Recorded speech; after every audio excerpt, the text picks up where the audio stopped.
With this episode, we're entering the 1998 holiday season. Roughly 25% of all Famicom games were released in the last 6 weeks of their given year. But interestingly enough, the quantity of games released in the holiday season remains very consistent. It's not Christmas that these games are targeting. Japanese game sales tended to cluster around New Year's. That means that publishers often put out their big releases right at the end of the year. Over the next 6 weeks of Famidaily episodes, we're going to see quite a few important games. Also a lot of cheap cash-ins. The holiday season kicks off with Deja Vu, one of the rare adventure games that got a US release. In this case, it's because it's part of the MacVenture line. Those were a series of adventure games created by the company Famicom, and they had interfaces designed to take advantage of the windowing systems in the Apple Macintosh. You'd have a view of the screen in one window, commands in another, your inventory somewhere else, and the whole thing driven by a mouse. There were 4 games in the MacVenture series, and 3 of them were ported to the Famicom. The 4th one was Deja Vu 2, and it was in development for the system, but was cancelled before release. Deja Vu places you in the role of a hard-boiled detective on December 8th, 1941. We know the date because the newspapers tell us that Japan has just attacked Pearl Harbor.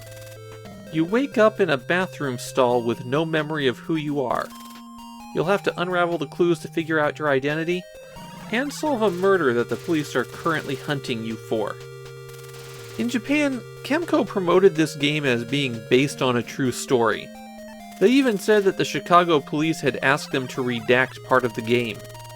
Yeah, none of that was true. Deja Vu is really different from most of the adventure games we've seen so far, except for Maniac Mansion.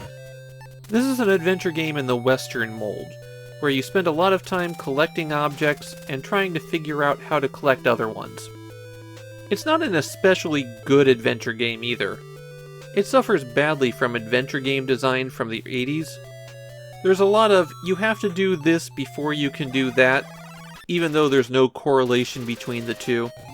And while you have to collect keys to unlock some doors, other doors you can just shoot the locks off of for some reason.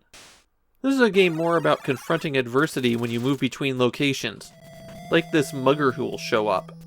The first few times you can punch them, but eventually you have to give them cash or they'll shoot you. And the primary use for the cash is to just get around town.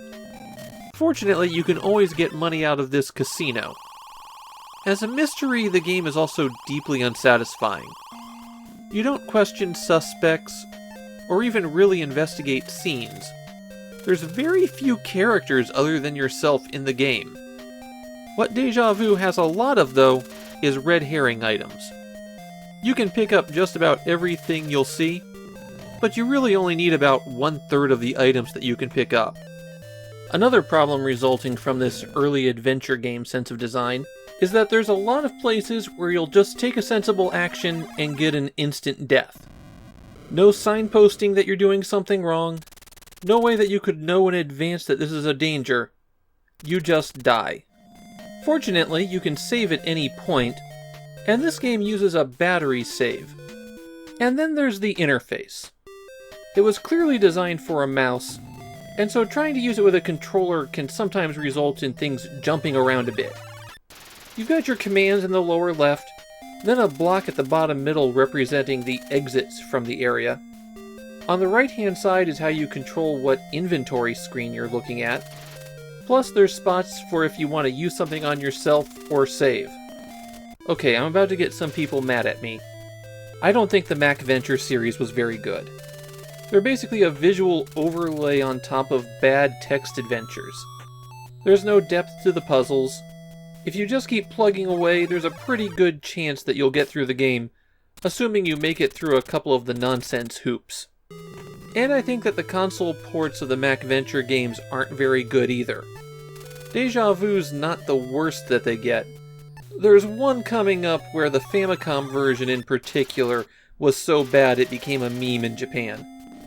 This is a good example of what people really hated about adventure games in the 1980s. And if you want to try it, at the time of this recording, it only costs $3 a game to pick up the actual MacVenture series. That's right, I spent an entire $3 to get that 10-second clip of the computer version at the beginning. I'm not even going to make that back with AdSense on this one.